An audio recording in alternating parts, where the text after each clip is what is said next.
O Senhor esteja convosco. Ele está no meio de nós. Proclamação do Evangelho de Jesus Cristo segundo Marcos. Glória a vós, Senhor. Naquele tempo, disse Jesus aos seus discípulos: Cuidado, ficai atentos, porque não sabeis quando chegará o momento. É como um homem que, ao partir para o estrangeiro, deixou sua casa sob a responsabilidade de seus empregados, distribuindo a cada um sua tarefa. E mandou o porteiro ficar vigiando. Vigiai, portanto, porque não sabeis quando o dono da casa vem, à tarde, à meia-noite, de madrugada ou ao amanhecer. Para que não suceda que, vindo de repente, ele vos encontre dormindo.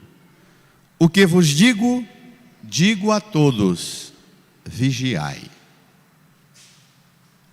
O que vos digo, digo a todos: vigiai. Palavra da salvação. Glória a vós, Senhor.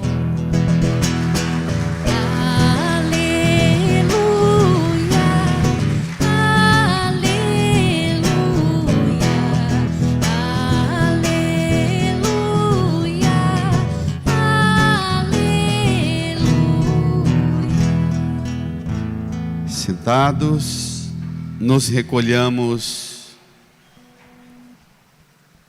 a um tempo de oração e silêncio. Também vocês, crianças, rezemos no íntimo do nosso coração, pedindo ao Divino Espírito Santo o auxílio necessário para compreender esta palavra e sermos por ela transformados. Supliquemos.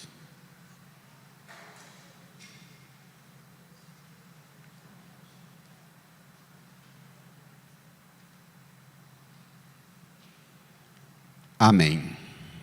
Irmãs e irmãos, a igreja no mundo inteiro ontem, a partir do pôr do sol, iniciou um ano novo, que a gente chama o Ano Novo Litúrgico.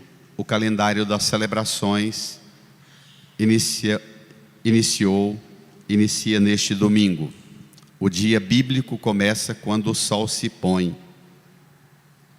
Assim, no ano novo, a gente começa olhando para frente, em vista da preparação para o Natal. 4 semanas antes do Natal, nós temos esse ciclo que nós chamamos de tempo do advento. Tempo de preparação para a vinda daquele que vai chegar. Essas 4 semanas, elas têm um duplo olhar. Primeiro, a gente vive no coração essa dimensão mais afetiva, mais emocional da preparação para o Natal, aquele de dezembro que recorda 2000 anos atrás. Mas nessas 2 semanas, hoje e a semana próxima, do domingo que vem, nosso olhar não é para o Natal, mas para a futura vinda do Senhor. A vinda definitiva de Jesus no fim dos tempos. A igreja ensina que esses são os 2 momentos fortes, ápices da revelação. Aquele da encarnação, que ocorreu como o momento máximo na entrega de Jesus, sua morte, sua ressurreição, sua subida de volta para junto do Pai, e o nosso aguardar a sua vinda. O tempo em que nós vivemos é um tempo entre aquele da vinda do Natal e aquele da vinda futura do Senhor. Nós estamos nesse tempo intermediário. em que Ele também sempre vem nesse tempo intermediário. A igreja, a teologia do Advento fala das múltiplas vindas do Senhor. Ele sempre vem. Ele veio ontem, Ele virá, mas Ele vem sempre. Também, duas notas. Hoje, com essa liturgia, nós inauguramos o início da leitura da nova edição do Missal Romano. Vocês precisam ter um espírito muito refinado para perceber as delicadezas da liturgia, que concretamente nós já vimos na oração da coleta da missa, se estendeu um pouco mais. A conclusão da oração não é mais por Cristo nosso Senhor, na unidade do Espírito Santo, amém? Mas por nosso Senhor Jesus Cristo, vosso Filho, que é Deus e convosco vive e reina na unidade do Espírito Santo por todos os séculos dos séculos. E a igreja a partir de hoje brada um amém bem forte. Ok? A partir de hoje ficar atento na missa, pequenos detalhes, pequenas sutilezas, que faz com que a gente, zelando pela lex orandi, o livro da leitura, o livro da oração, lex orandi, a gente saiba ficar atento à lex credenti, o livro que a gente crê.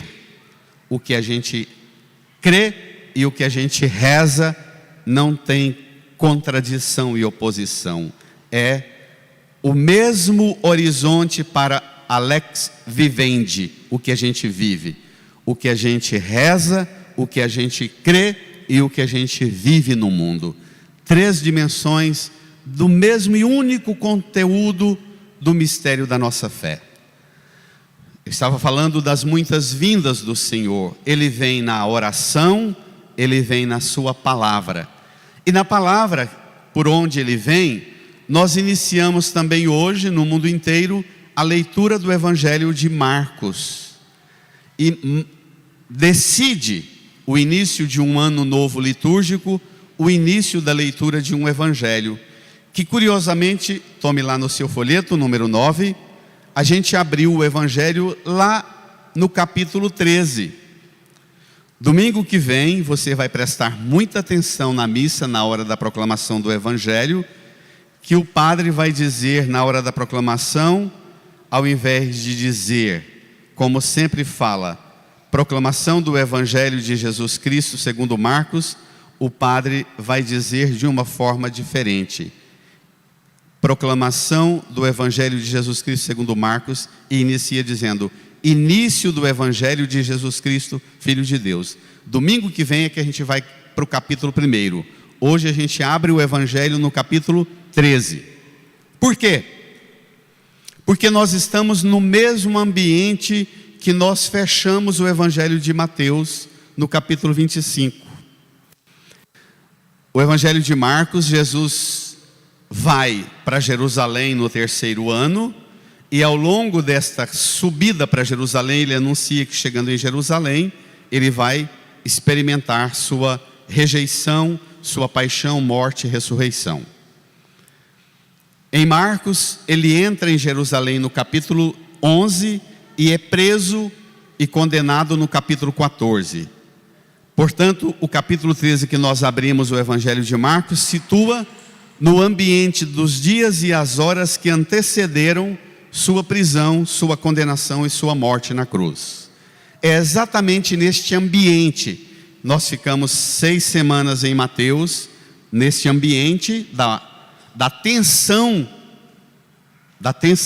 da morte iminente de Jesus. E abrimos o Evangelho de Marcos nesse mesmo clima. Vamos lá?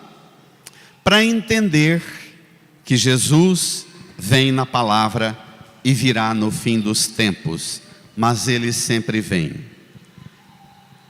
Tomemos, pois, naquele tempo disse Jesus aos seus discípulos, cuidado. Vão, leiam. Ficai atentos, porque não sabeis quando chegará o momento. Espere lá. A crise, portanto, dos discípulos é com este momento eminente, próximo que está, a morte de Jesus, sua paixão, seu sofrimento. Os discípulos padecem de duas dores: por vê-lo sofrer e morrer execrado na cruz, e por perdê-lo como líder que vai animar vivamente todo dia, o tempo inteiro, a comunidade que ele fundou. Os discípulos estão nessa tristeza. Jesus não puxa o olhar para a dor dele e nem para o desconsolo dos discípulos. Ele projeta o olhar lá para frente. Olha, isso aqui está resolvido, o Pai irá agir definitivamente, pronto, não tenham medo. Eu peço a vocês que tenham cuidado, porque vocês não sabem quando vai chegar um outro momento, o momento da volta dele. Vamos lá? Olha que coisa bonita. Vós não sabeis quando chegará o momento. 34. É como um homem que, ao partir para o estrangeiro, deixou sua casa sob a responsabilidade de seus empregados, distribuindo a cada um sua tarefa. E mandou o porteiro ficar vigiando. Pronto, nós ouvimos domingo atrasado uma longa parábola de Mateus, que Marcos é um evangelho sucinto, são só 16 capítulos. Mateus são 28 capítulos, bem mais extenso, e capítulos longos. Os capítulos de Marcos são capítulos curtos. As histórias que Mateus, Lucas detalham de forma espichada, com muitos personagens, cenários, gestos, ações. Marcos, o cardeal Parolini, tem um texto maravilhoso, diz que Marcos tem uma pressa jornalística. Porque a pressa de Marcos é escrever logo o seu evangelho. Ele é o primeiro evangelho a ser escrito, um pouquinho antes, para o ano 70, quer dizer, tinha cerca de 47 anos que Jesus tinha morrido, ressuscitado e subido para os céus. Jesus morreu no ano 33. Nós estamos aqui vizinho do ano 70. Menos 33 dá 47, é isso. Marcos está lá em Roma, a comunidade de Marcos está sofrendo a forte perseguição do Império Romano, que vai implementar um terror de perseguição ao cristianismo, lá também em Israel contra o judaísmo, manda destruir Jerusalém, destruir o templo, e inicia um grande empreendimento de perseguição aos cristãos. Marcos vê os cristãos que vão receber o seu evangelho em Roma, perturbados e aflitos, com medo de tudo. E Marcos se recorda do que ele viveu com Jesus e apressa-se em escrever um evangelho a um estilo jornalístico para dizer aos irmãos da comunidade dele em Roma: não tenham medo, porque nós já vivemos isso lá. Há 47 anos atrás nós vivemos isso lá em Jerusalém. O que estamos vivendo agora na perseguição em Roma, já passamos por isso e enfrentamos. E ele vai contar como é que ele viu e testemunhou Jesus dizer aos apóstolos que a nossa vida cristã deve ser uma vida de vigilância, tocando a nossa vida aqui como um tipo de gente que tem uma situação muito concreta. Um homem que, ao partir para o estrangeiro, deixou sua casa sob a responsabilidade dos empregados.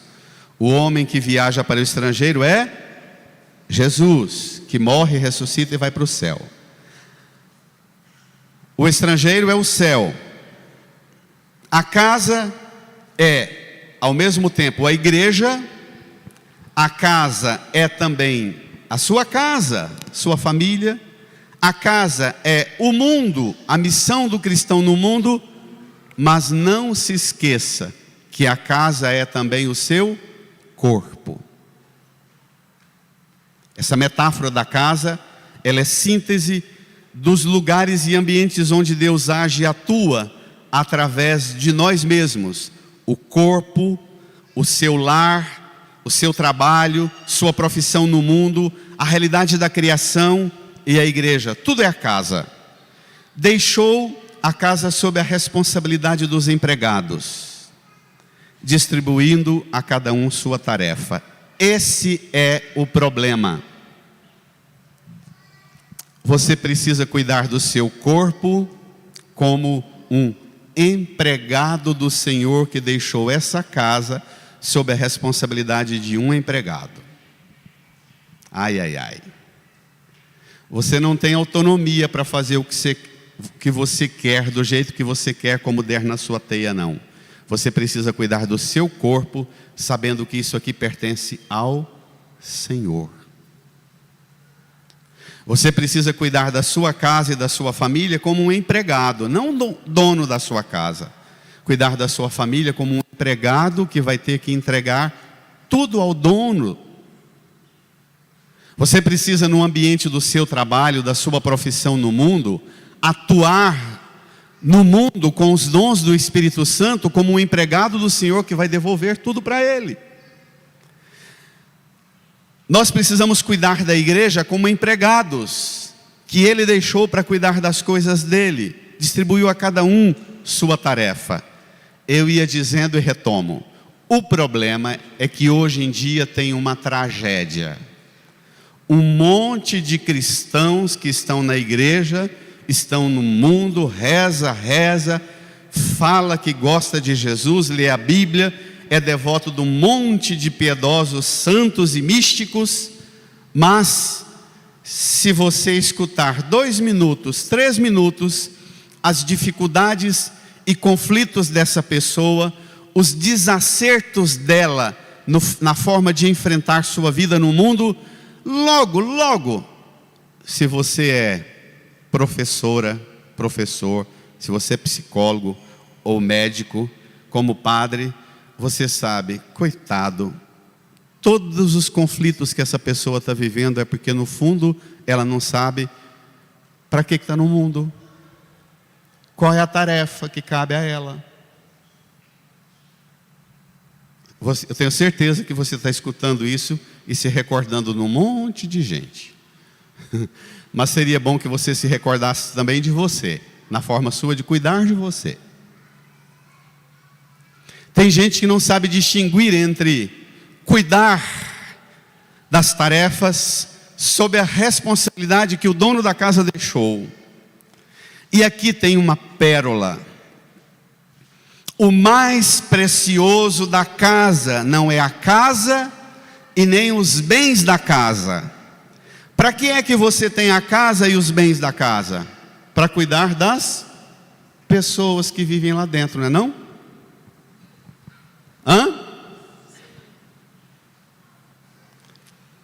Quando Jesus voltar, você vai empolgado mostrar a sua casa toda cuidada, os bens que você adquiriu, dizendo, olha como eu multipliquei os bens. Lembra da parábola dos talentos? Ele vai dizer assim, mas cadê a sua família? São esses os bens que me interessam, dá-me.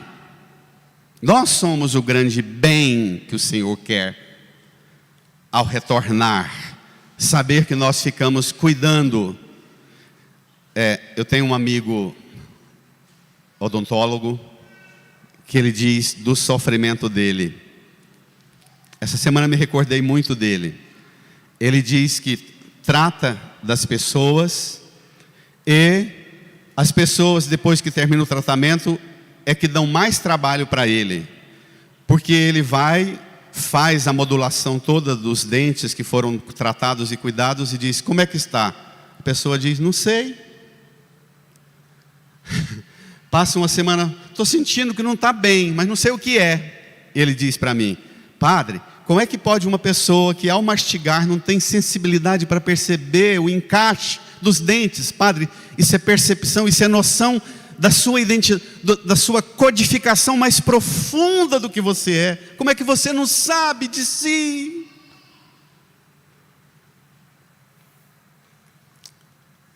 Essa noção de si, conheça-te a ti mesmo, que é o ápice das descobertas terapêuticas, das descobertas da filosofia, como da medicina, como da fé. Filosofia, medicina e fé têm o mesmo alcance. Conheça-te a ti. Saiba de ti. Tenha noção.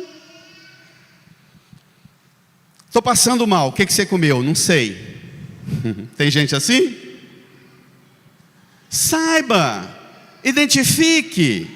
É preciso ter noção das coisas. Cuidar com responsabilidade da tarefa que eu tenho. As atribuições que eu tenho de cuidar. Se você pensa o seu corpo como a casa, e os bens que estão lá dentro, o grande bem é sua alma, que é projetada para o eterno, e todas as coisas que estão lá dentro, os móveis, são os dons, as potencialidades que você tem na razão, nas emoções, nos sentimentos, as potencialidades que você tem nos sentidos, olfato, palato, visão, audição, tato, tudo isso a serviço do cuidado de si, da inteireza do seu ser. Cuidado! E é bacana porque é uma casa que tem empregado, que tem responsabilidade. Olha o final do versículo 34, leia. E mandou o porteiro ficar vigiando. Lembra domingo passado a leitura de Ezequiel? Ele vigia a ovelha gorda e forte. De novo a expressão, o porteiro que vigia. Eu conversava com um grande amigo psicólogo, terapeuta essa semana sobre esse evangelho. E ele dizia para mim que na verdade toda pessoa precisa descobrir qual é o porteiro que vigia a identidade dele. Qual é o senso que a gente tem de percepção? Eu preciso, tal aspecto está desmanzelado, tal dimensão da minha vida precisa ser melhor cuidado. O porteiro é aquele que diz, opa, nesse aqui não, ali, para cá, tem que cuidar mais daquilo, tal coisa está demais. O porteiro é aquele que zela.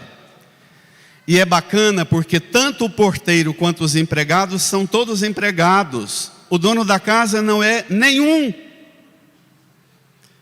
Você sabe qual é o porteiro que te vigia? É um código moral de repressão, de medo. É um código, um açoite, uma manivela que fica batendo assim e te controlando, te oprimindo e te reprimindo, te passando medo. Qual é o porteiro do seu corpo, da sua alma? Qual é o porteiro, a dimensão protetora da sua vida, da sua casa? Você sabe? Isso aqui dá meses de terapia, não dá? dá muito tempo de terapia isso aqui. Você permite codificar que o porteiro que fica vigiando, ele tem uma dimensão de inteligência, mas tem também de afeto, tem também de percepção ética, moral. Porque quando você põe o porteiro e é apenas um chicote moralista e repressor, que fica castigando tudo e mutilando tudo na pancada, aí você adoece tudo. Eu espero que vocês estejam me entendendo. Estão entendendo? Eu morro de medo de você sair daqui sem entender isso. Medo. Disso eu tenho. Porque isso aqui é a chave da ciência da fé. Não alcançar esse nível de elaboração da fé e não dar conta de aplicar esta palavra na concretude da vida é, na verdade, anular a caminhada na fé. Volta à metáfora do seu corpo. Quais são os empregados que tem cuidando? Os sentidos, a alma, a razão, a inteligência, a psique, a memória, a esperança. Quais são os empregados que estão dentro dessa casa? Quem é o porteiro? Que dimensões cuidam dessa casa? E aplique esse mesmo raciocínio na sua casa. Apliquemos esse mesmo raciocínio na igreja ou em nossa atuação no mundo. Irmã, irmão, vamos. versículo 33. Bradem: vigiai, Portanto, porque não sabeis quando o dono da casa vem. espere lá. A casa tem um dono. Você sabe quem é o dono da casa do seu corpo?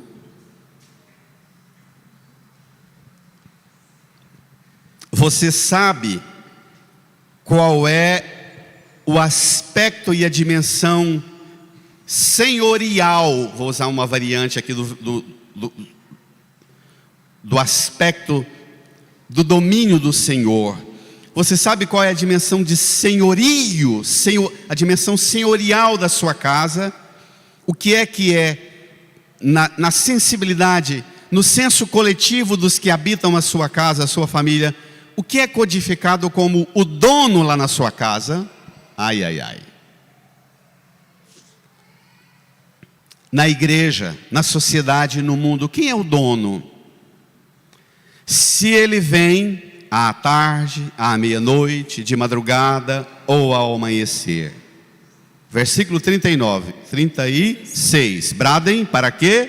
Não suceda que, vindo de repente, ele vos encontre dormindo. O que vos digo? Digo a todos: vigiai. Espere lá, vos encontre dormindo. O porteiro é aquele que não dorme. É aquela dimensão do vigilante que cuida de todas as dimensões o tempo inteiro, inclusive do repouso da casa. É hora do silêncio. Que alguém vai chegando, fazendo barulho e agitação. Eu não sei vocês, mas de vez em quando eu, no meu hiperativismo, eu estou deitado, a cabeça começa a agitar, eu digo para mim mesmo: opa, é hora de dormir.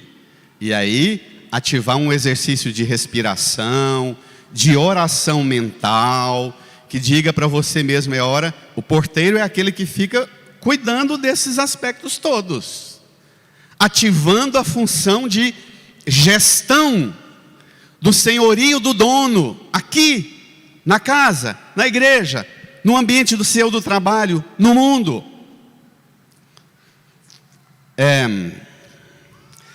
O atalho mais perverso, mais doentio, e que por vezes a religião pode se tornar uma fonte de tragédia, é quando esse porteiro, esse vigia, se torna apenas uma dimensão opressora e repressora, castradora, ameaçadora.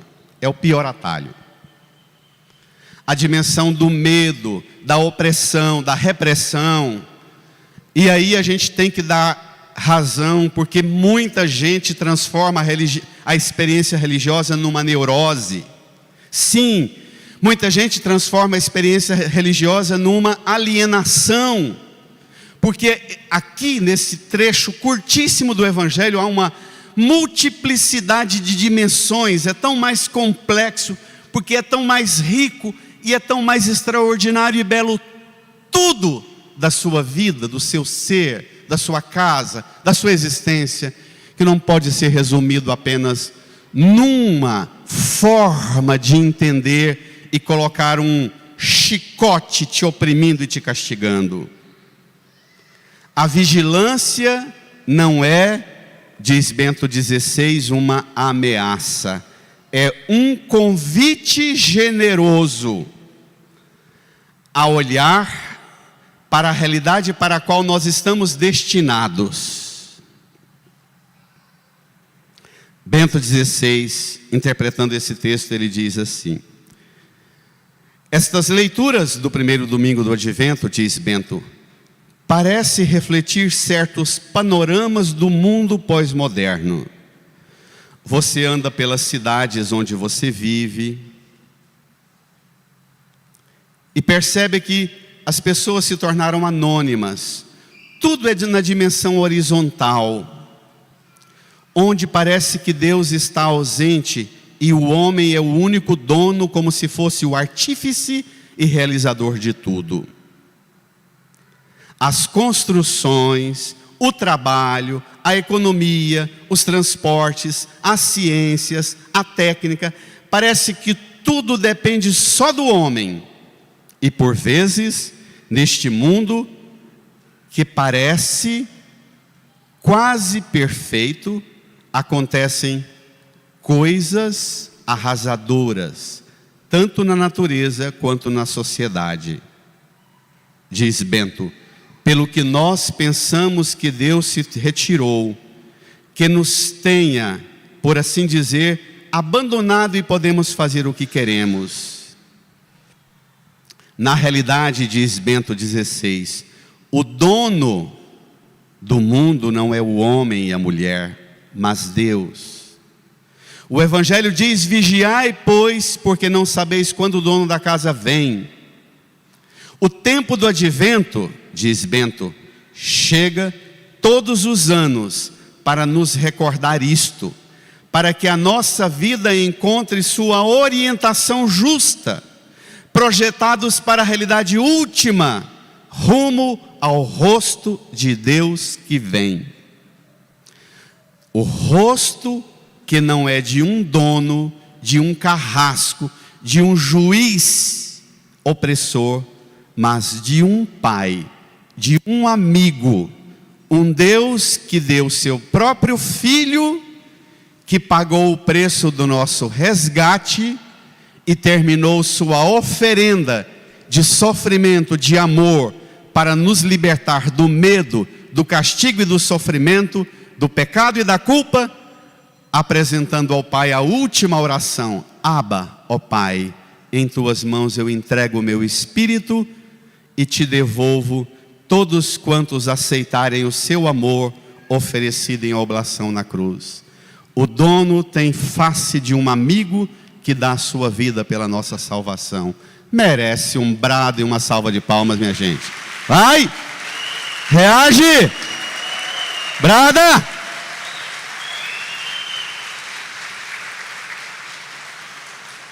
Pelo amor de Deus, não transforme esse evangelho numa linguagem de ameaça, principalmente para as crianças.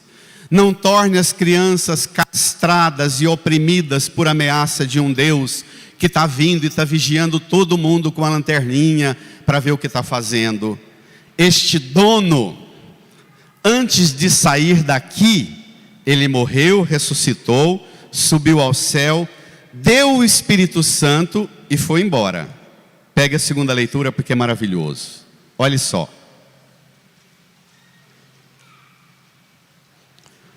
O versículo 4, na segunda leitura.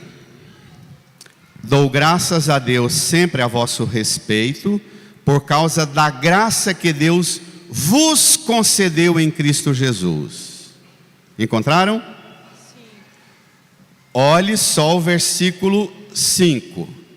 Nele fostes enriquecidos em tudo. Vamos repetir. Nele fostes enriquecidos em tudo. Olhe aqui para a cruz, estenda a sua mão e diga comigo: Senhor Jesus, no Senhor, no seu amor, oferecido por nós, eu fui enriquecido em tudo. Obrigado, Jesus. Obrigado, Jesus. Agradeça com a salva de palmas. Brada.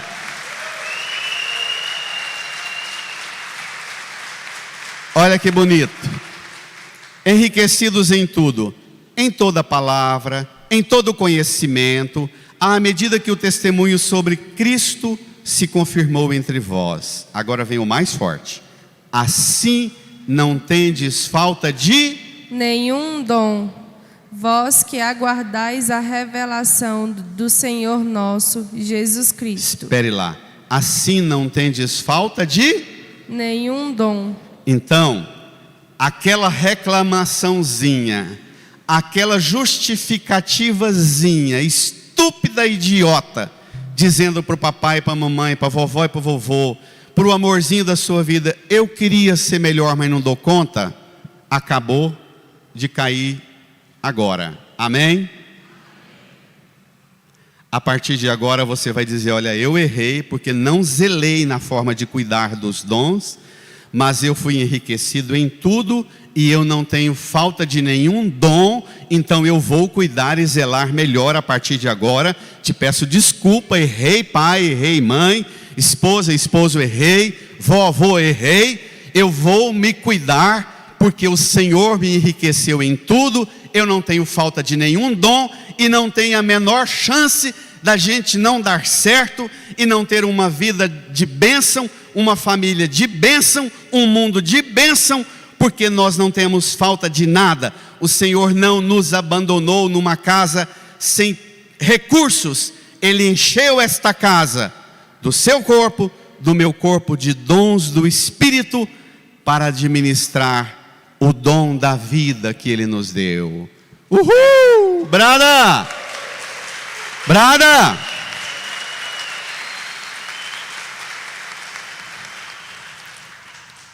Depois eu ficaria aqui 6 meses. Depois eu queria que você pegasse a primeira leitura e rezasse demoradamente em casa. Eu só vou pegar 2 ideias. No versículo 17 diz assim: como nos deixaste andar longe dos teus caminhos e endureceste nossos corações, para não termos o teu temor. Por amor de teus servos, das tribos de tua herança, volta atrás. Versículo 19, leiam. Se rompesses os céus e descesses, as montanhas se desmanchariam diante de ti. Brada, desceste, pois, e as montanhas se derreteram diante de ti. Olhe para o presépio. Neste Natal, as montanhas do orgulho, da prepotência, da arrogância, a montanha da preguiça, das justificativas mentirosas que eu e você temos, todas as montanhas que tiram a nossa visão de Deus, elas vão se derreter. Amém? Vai limpar nossa visão e nós vamos enxergar a face de Deus. Amém? Pronto. É assim que reza. E termina a primeira leitura dizendo assim, olha que coisa, versículos 6 e 7. Não há quem invoque teu nome, quem se levante para encontrar-se contigo. Escondeste de nós tua face e nos entregaste à mercê da nossa maldade. Olha que coisa linda o versículo 7. Brada. Assim mesmo, Senhor. Brada.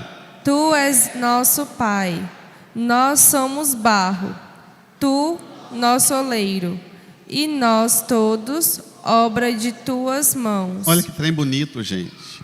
Se o trem está ruim na sua vida, te devolva como barro na mão do oleiro e diga: Senhor, pode consertar o que tiver estragado e torto, que o Senhor é o oleiro e nós somos barro. Tu, nosso Pai, e nós, obra das mãos do Senhor. Amém? Vai ser assim? Se for assim, já desde hoje, Feliz Natal. Amém? Uhul! Uhul! Se for assim, desde agora, você pode dizer sem nenhum medo: já chegou Jesus, porque Ele sempre vem. E Ele vem como oleiro para recuperar o que está estragado nessa casa do seu corpo, da sua família, do seu trabalho e deste mundo tão cheio de injustiça, de corrupção, de mentira, de exploração, de alienação. Incline a sua cabeça e dirija a sua prece confiante ao Senhor. Diga a Ele que você aceita cuidar do seu corpo como a casa que Ele deixou sob os seus cuidados. Que você aceita cuidar da sua família, do seu lar, como a casa que é dele, e você é empregada, é empregado para cuidar da casa dele. Que o maior bem que tem nessa casa é a sua família, que pertence a ele, e que você vai trabalhar engenhosamente para cuidar de tudo para ele, com toda a confiança, renove sua aliança com o Senhor.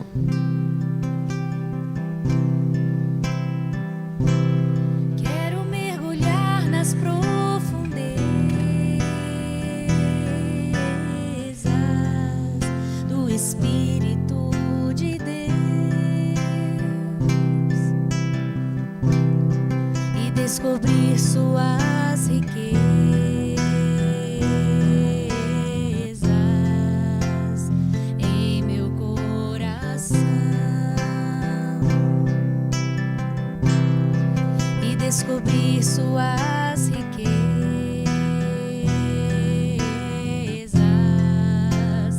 em meu coração.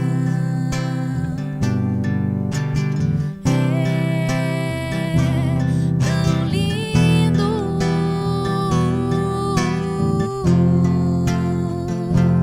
tão simples, brisa leve, tão suave, doce Espírito Santo de Deus. Tão suave, brisa leve, doce Espírito Santo de Deus. Fiquemos de pé. Estenda suas mãos aqui para a cruz de Jesus.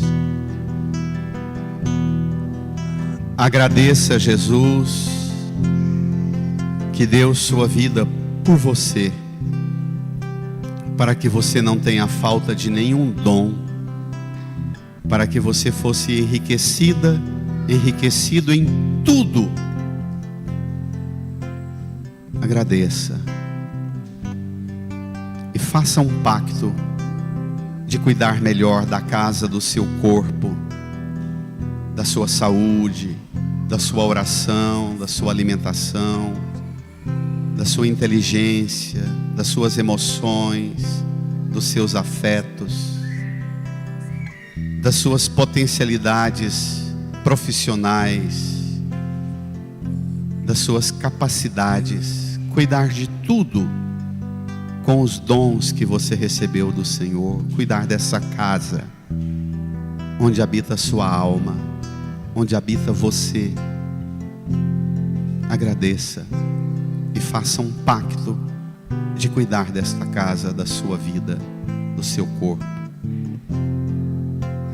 Renove sua aliança, seu pacto em cuidar melhor da sua família, da sua casa, desde uma saudável faxina até os cuidados mais delicados no trato com as pessoas, que são o grande bem de Deus na sua casa, as pessoas que lá vivem e moram.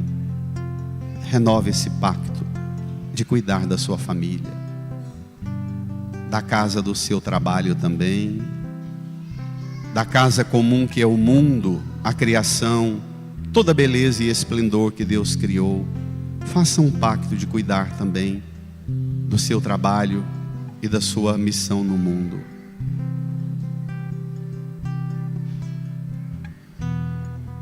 Diga comigo: Senhor,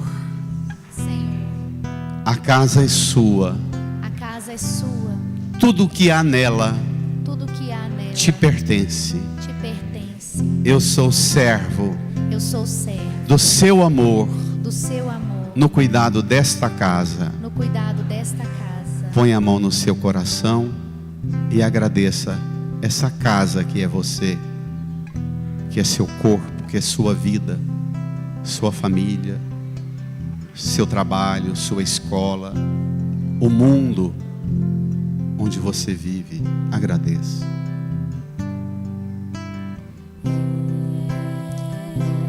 Canta lindo,